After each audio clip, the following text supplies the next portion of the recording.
আজকের ভিডিওটিতে ডুমুরের একটা সুস্বাদু রেসিপি শেয়ার করতে যাচ্ছি, যেটা সবার কাছে ভালো লাগবে।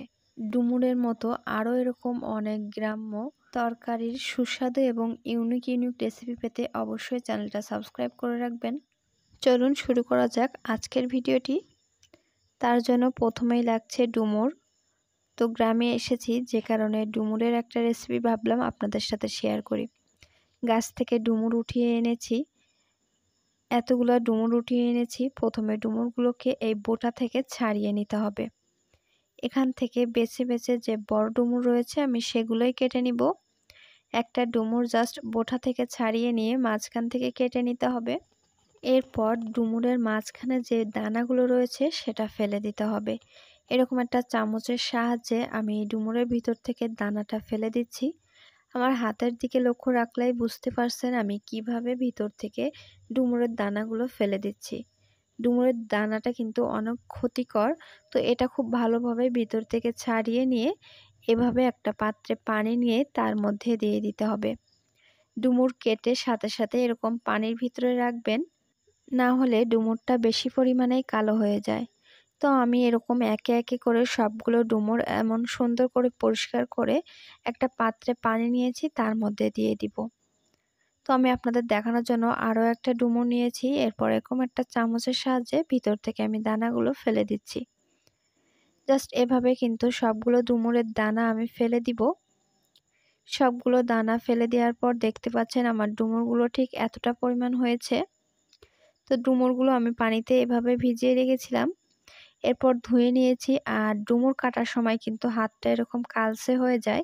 আমার হাতের দিকে দেখলে বুঝতে পারছেন হাতের আঙ্গুলের আগাগুলো কিন্তু অনেকটা কালচে হয়ে গিয়েছে। তো এবার ডুমুরগুলোকে খুব ভালোভাবে একটা ধারালো মালসার ভিতরে রেখে আমি ডলে নিয়েছি। মালসার ভিতরে ডলে নেওয়ার ফলে ডুমুরের গায়ে যে আঠা আঠা ভাব এবং কালচে ভাব সেগুলো কিন্তু খুব ভালোভাবেই পরিষ্কার হয়ে যায়। ডুমুরটা পরিষ্কার করা হয়ে গিয়েছে পারফেক্টলি। এবার রান্না করার পালা।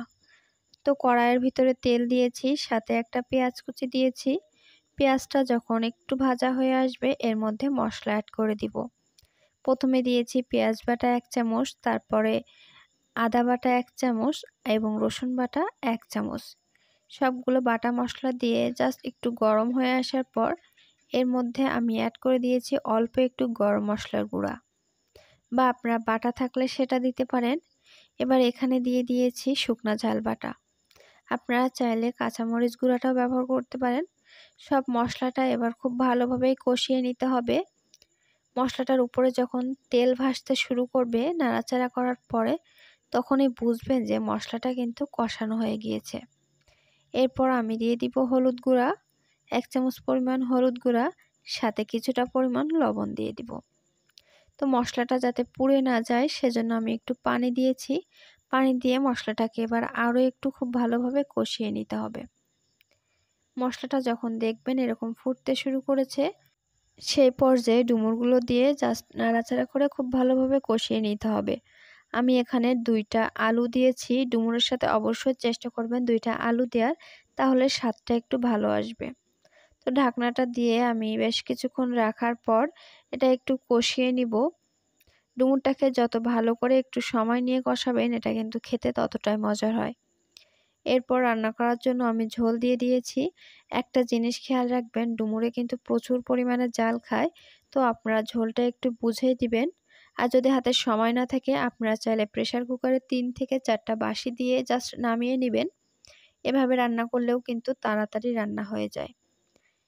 এরপর ডুমুরটা যখন ফুটতে শুরু করেছে, অর্থাৎ এটা সিদ্ধ হয়ে এসেছে, সেই পর্যায়ে আমি মাছ অ্যাড করে দিব। আমি এখানে পাঙাশ মাছ ব্যবহার করেছি। পাঙাশ মাছ যেহেতু একটু তেলালা মাছ, তো এটা রান্না করলে কিন্তু খেতে বেশি মজা লাগে।